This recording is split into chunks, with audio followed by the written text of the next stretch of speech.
progressive journalism, like, share, and subscribe to our YouTube channel. Don't forget to press the bell icon for latest updates.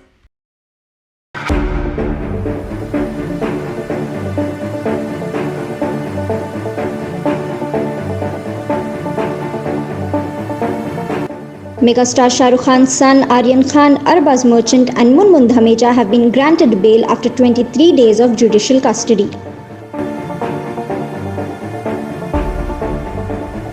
His lawyers had been repeatedly pointing out that no drugs had been found on him. The Bombay High Court on October 28 granted bail after denying it twice.